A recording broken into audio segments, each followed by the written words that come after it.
DC here. Hi guys and gals. Well, yes, it's a lunch vlog, and if you look over there, you see how everything is white and it's having problems getting into focus. Why? Because we have snow. Yeah, it snowed last night. And so where I was last week showing you that it was raining, it's all white again. Well, that's kind of cool in a way. I say in a way because, well, when Mrs. DC going to work this morning, I'm just going to try and get the white balance right here. Am I going to get it? No. Here we are. Here we are. It's just about right, I guess, kind of. Yeah, so what I was saying is that she was going to work this morning, and we had the snowstorm in the night. So I got up around, well, same time as her. She gets up at 5 when she goes to work, around 5-ish or something like that. I think it was 5:15. It doesn't really matter.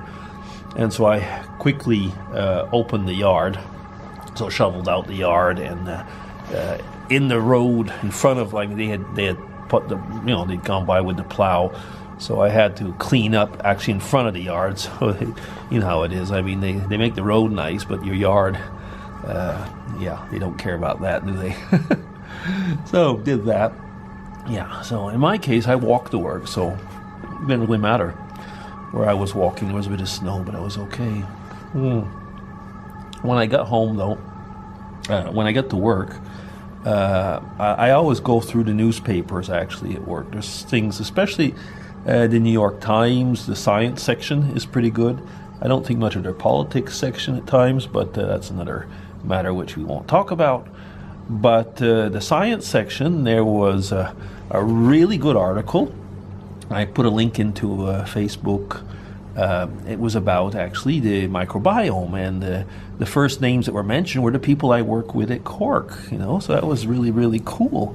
I must say, it's nice to see that the people we work with, that I identified at the time because they were colleagues of mine from a former workplace, is that finally we are recognized as some of the top in the world. Well, I should say they are.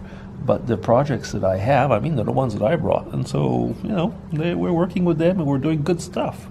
So it is really, really impressive at times when you see a big, world-renowned newspaper that brings back, things that you're working on, even though it's not exactly that, of course, because we have proprietary research and stuff like that. But nevertheless, yeah, it was cool. I can see actually today there's a lot of people walking. It's nice, the people are kind of happy. I guess the thing is that we don't like to have maybe the snow in the roads, but it's kind of nice to have it, as far as the scenery goes. It's nice. I mean, I can't say I don't like having the snow, and it's not even really cold right now, which probably means we're going to have more snow soon, but we'll see. Yeah. So I was just chatting the other day about robots and how people were actually act differently when you give them a name. And Dave Nicholson mentioned something which I actually should have mentioned, because in a way it's been known for a long time. I mean, as if you do give a name, like even to an animal or what. Like I know that people that have farms, a lot of them don't want to give names to some of their animals because, as they say, they won't want to get rid of them. Or I've known a lot of people actually that had rabbits, and a lot of people have rabbits not only as pets, but they, to eat. And as they said, it's really, really hard. And I've known more than one person who, once they started having rabbits as pets, stopped eating rabbits and so on. And that's why we don't eat cats unless you go into a Chinese restaurant and you think it's chicken or whatever. Yeah, that was a story. I mean, I'm jumping from one thing to another, but just all of a sudden because I'm thinking of it, is that there was a restaurant where we used to go to as children. When we were young, with my parents, we'd go once a year to Montreal to the oratory, so the Oratoire Saint-Joseph, which is a big kind of basilica, and it was well, basically it was, as I mentioned, St. Joseph's. But there was a small brother called Brother Andre, who is the one who built it. Anyway, I'm getting away from the original story. And when we would come back, we would stop in the town and go and have Chinese food.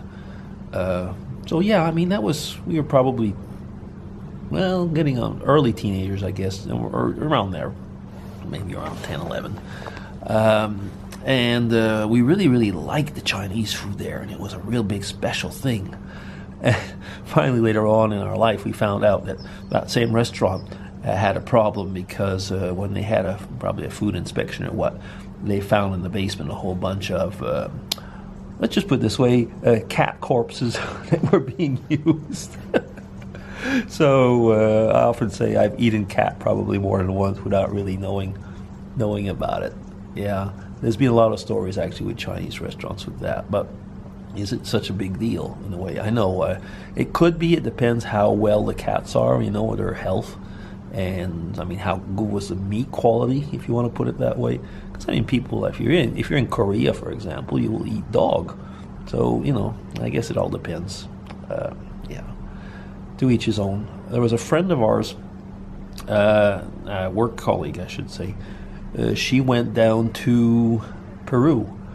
Yeah, it was Peru about 3-4 months ago, and they eat hamster or something like that over there. So, and I've seen the pictures, and then it kind of looks like it's like a mixture between a rat or something when you see how when it's on the spit. I asked her if she ate any. She said, I thought I was going to, and once I saw them, I didn't want to. I don't know. When we were in Africa, there were recipes with some type of rats, and we were supposed to have some, and they never made it for us. I would have tried it. I really think I would have. Although somebody told me, says, when you see the rat head floating in there, you kind of have a second thought. So I don't know. It started talking about snow and ended up talking about disgusting food. Yeah, that is kind of funny. Anyway, but there was a video by Claire. So what is her? I've got a blank now what her YouTube name is. And she's Claire, who was making Spooky University. And she was talking about, crazy things that one did as a teenager. I think I'll have to make another video on that one because we're coming up to 8 minutes. But that would be something to talk about, I suppose. I didn't make that. Well, I made a few, but I guess some I won't want to talk about. No, but there are a few that would be interesting to talk about. That'll probably be another video. It will be another video. So 8 minutes. I'm going to stop there. Yeah, for once the battery's not dying. So that's good, but I will stop there because I think it's long enough just for talking about nothing. Just vlogging over lunch, spending time, and hoping that you're all well. Take care, everybody. Bye-bye. DC signing off.